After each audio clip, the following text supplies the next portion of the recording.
Welcome back to the deep dive. In our constantly moving world, it's easy to feel like you're just skimming the surface, isn't it? We're all searching for that clarity, that deeper understanding to navigate everything life throws at us without getting completely bogged down. That's exactly what we try to do here. Act as your guides, sifting through the sources, pulling out the really vile insights, and maybe some surprising facts, all curated for you. Today, we're embarking on a pretty focused deep dive into a book that has, well, genuinely shaped millions. The 7 Habits of Highly Effective People. Our goal isn't just a summary, but to really distill its timeless principles into something actionable, perfect for anyone wanting to grasp its power quickly, maybe even break it down to share the key ideas on their own YouTube channel or something similar. This isn't just about reading a book again, it's about understanding a framework, a blueprint, really, for a more effective, more fulfilling life. So let's dive in. Okay, let's unpack this. Right away, Covey hits us with this critical distinction, something a lot of self-help kind of glosses over. The personality ethic versus the character ethic. So much advice focuses on surface stuff, image techniques, communication tricks. Exactly. And what's fascinating and maybe easy to miss is he backs this up with research going way back, like centuries back. He argues that real, lasting success, what he calls primary greatness, it's rooted deep in the character ethic. We're talking integrity, humility, courage, patience. The personality ethic stuff, that often just gets you secondary greatness, social recognition, basically. It reminds me of that Emerson quote, "What you are shouts so loudly in my ears, I cannot hear what you say." If your character's off, those techniques just feel manipulative, right? Trust just evaporates. It makes you wonder, how do you even uphold character when personality gets all the attention? That's a huge point, and it flows right into this other core idea, paradigms. Now, we mostly get paradigms as mental maps, like the map isn't the territory. But what's the deeper layer Covey adds about how these maps actually limit us, even when we think we're being objective? Right? It's more than just having maps. Think about those optical illusions, like the drawing that's either a young woman or an old woman. Yeah, I know the one. Covey uses that to show how deeply ingrained our paradigms are from, our conditioning. If you're sort of primed to see one image first, it's genuinely hard to see the other one, even though it's right there in the lines. It's a powerful metaphor for how our lifelong conditioning, family, school, culture can actively block us from seeing other possibilities. The real insight isn't just that we have maps, but the real effort it takes to see things differently. That really hits home. It makes me think of that story he tells, the one about the man on the subway with his noisy kids. Oh, yeah, the subway story, powerful. Everyone's irritated, right? The kids are wild, the dad seems oblivious, but then he reveals his wife just died. And bam, instantly the whole perception shifts. It's a perfect illustration. Seeing things differently changes everything. And that's Covey's point. If you want big changes, quantum change, you've got to work on the paradigms themselves, the roots, not just tinker with the leaves, the attitudes and behaviors. Okay, so if our internal maps, our character are that crucial, how do we actually start, re-engineering things?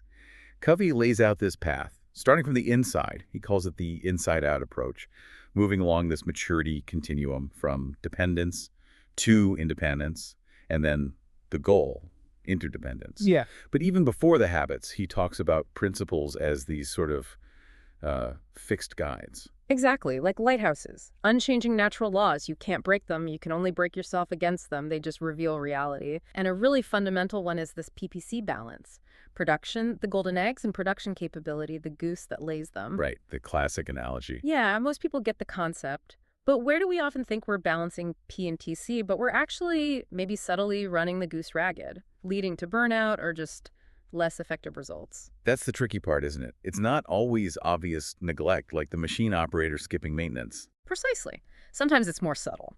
In our jobs, maybe we keep piling on projects that's P, production, but we don't invest enough in, say, learning new skills or improving processes or even just team building. That's the PC, the capability. Or even personally, just constantly doing for everyone else without taking time to recharge our own batteries, physically or emotionally. And the trap is the goose doesn't just drop dead overnight. It just gets weaker, less productive. And we blame burnout when maybe it's really a PPC imbalance creeping in. True effectiveness needs both short-term results and long-term capacity. And this leads to the structure of the habits themselves. This idea that you need private victories, habits 1, 2, 3, before you can get to public victories, habits 4, 5, 6.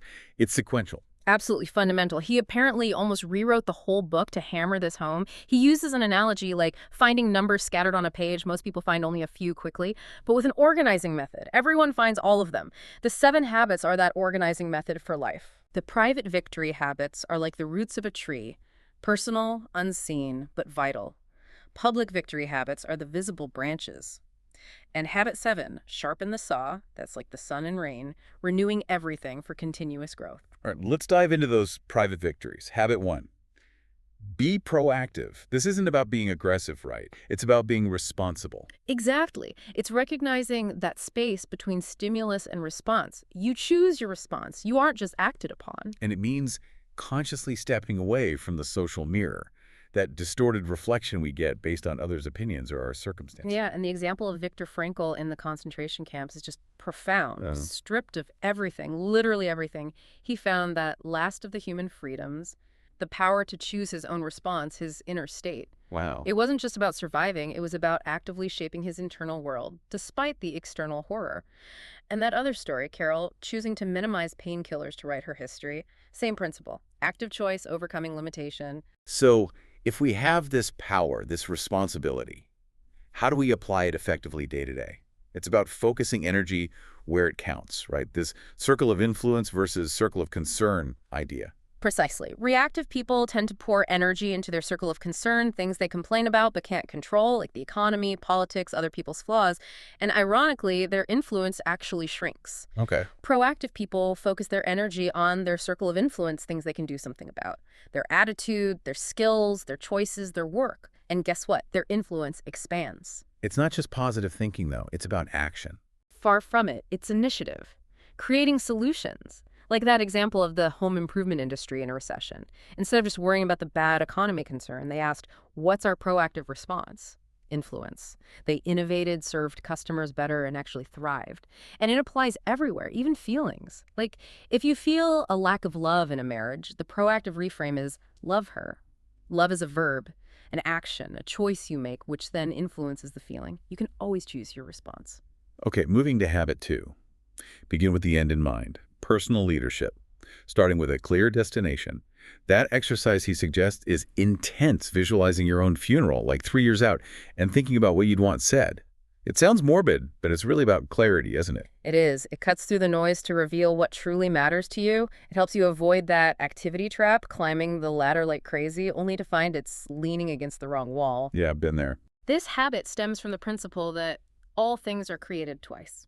First, the mental creation. The blueprint, the vision.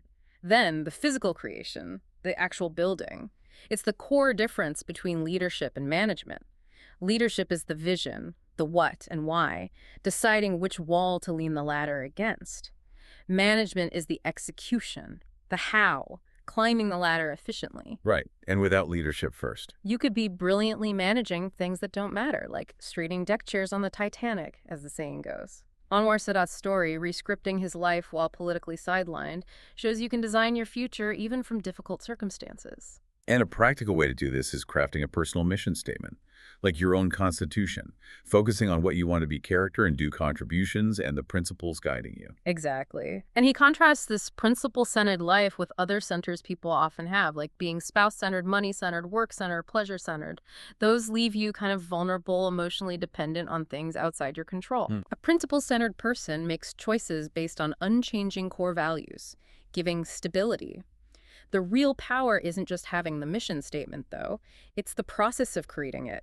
It forces deep thought about priorities. Like that A.B. Combs School example. Their mission, develop leaders one child at a time, transformed the whole school. Dramatically. Better scores, fewer discipline issues, huge impact. It embodies that idea. Decide what you stand for, and then stand for it all the time. It provides that internal compass. Okay, that brings us to the third private victory habit. Habit 3, put first things first. This is the doing part, the self-management. We all know the time management matrix urgent, important quadrants. And intellectually, we know quadrant 2, important but not urgent, is key. Planning, prevention, relationship building, self-renewal. But if we all know this, why is it so hard to consistently live in quadrant 2? What's the real block? I think the block is, well, urgency addiction. Quadrant urgent, important, and quadrant third, urgent, not important. Scream for attention. Quadrant 2 whispers. Covey's insight here is profound.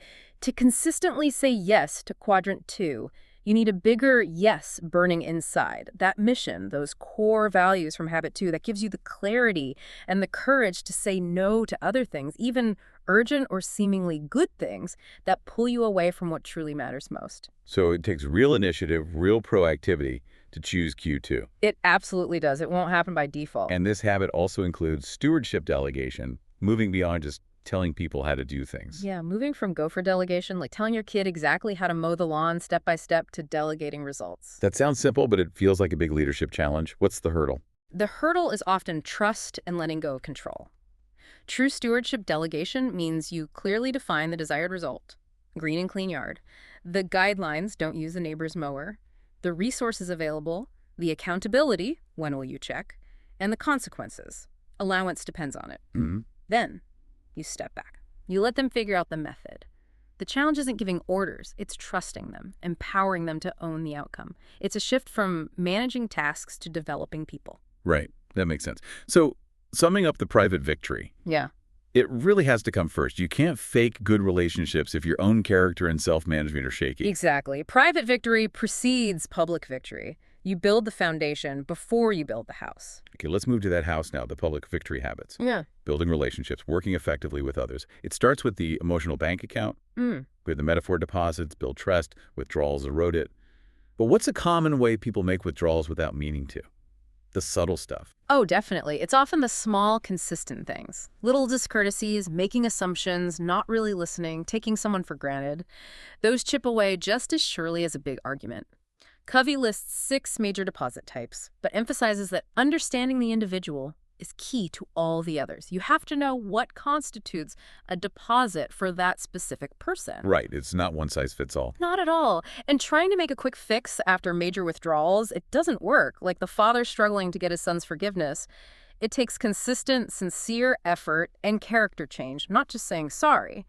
Unconditional love, genuinely demonstrated, is a massive deposit. Which leads smoothly into habit 4. Think win-win. The idea that life, especially relationships, isn't a zero-sum game. Asking who's winning the marriage is absurd, right? If one person loses, the relationship loses. Totally. But cultivating that win-win mindset can be tough in a world that often defaults to win-lose competition. How do you do it authentically? It really starts with adopting an abundance mentality, believing there's enough success, enough credit, enough happiness to go around. It's not a fixed pie where someone else's win is automatically your loss. Versus the scarcity mentality. Exactly. Win-win is just one way to interact, but it's the only truly sustainable one for long-term effective interdependence. And the ideal, win-win or no deal. If you can't find a solution that benefits both parties, you agree to walk away amicably, preserving the relationship. That takes courage. It does, but it prevents loose win. You become a doormat or forcing a win-lose outcome that damages trust. It's about principled negotiation, rooted in that abundance mentality. Okay, then habit 5. Seek first to understand, then to be understood. This feels like the communication linchpin. It really is, Yeah. but it's a massive paradigm shift. Most of us listen with the intent to reply, to fix, to judge, to share our own story. We filter everything through our own perspective, our own autobiography. Right. Habit 5 is about empathic listening.